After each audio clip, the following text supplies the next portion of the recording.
Trading is like fishing. Sometimes you catch a lot, sometimes you catch a little, sometimes you don't catch anything at all. Right now, we're fishing for whales. And that name of the whale is called the strong dollar policy.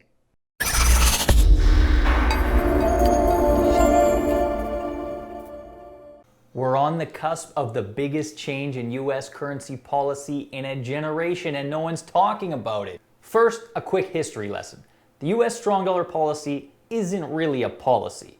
It's more of one of those unwritten rules, but it's so widespread that it's almost institutionalized. I mean, it has its own Wikipedia page.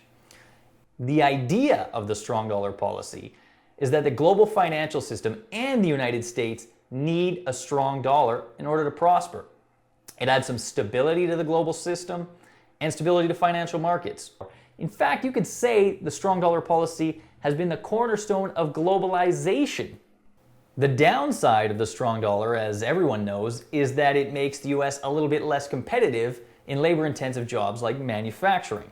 Every Treasury Secretary since Rick Rubin in the 90s has talked about the strong dollar policy being in the interest of the United States. That's about to change. The history of the strong dollar policy probably ends with Donald Trump. He's appointed Steve Mnuchin as Treasury Secretary, and I expect him to reel back the strong dollar policy. The implications are incredible.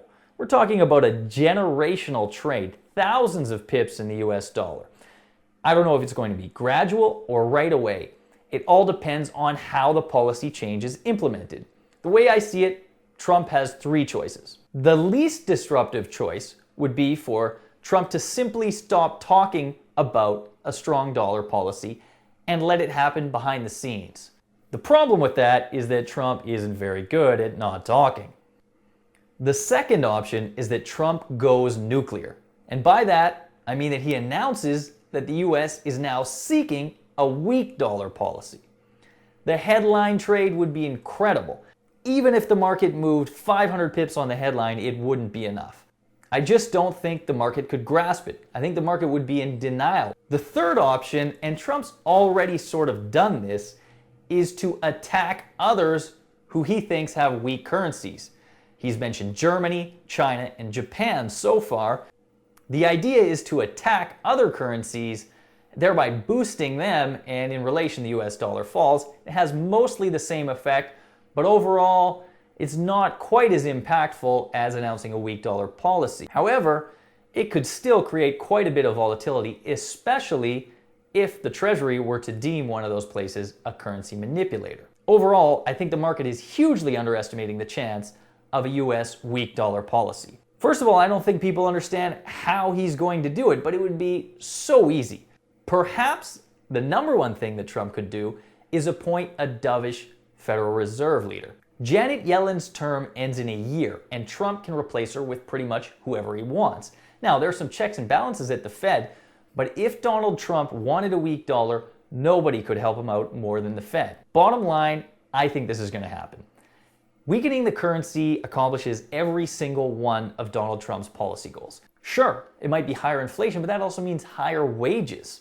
And whether or not it's an illusion, that's probably good enough for Donald Trump. Okay, so who are the winners if the United States pursues a weak dollar policy?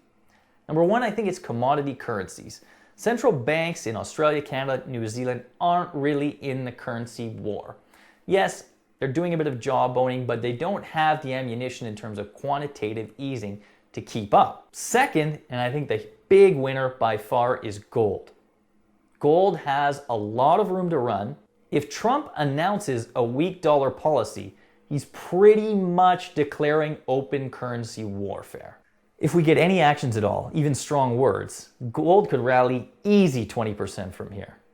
Overall, I think a shift to a weak dollar policy could be absolutely huge. It would easily be the trade of the year in 2017. We're going to be watching so closely over the next little while because it could come from a tweet, it could come from something from the Treasury Secretary. Who knows where it might come from with Donald Trump. If you like this video, please give us a thumbs up or let us know in the comments, and we're going to make some more videos for you. Thanks so much for watching.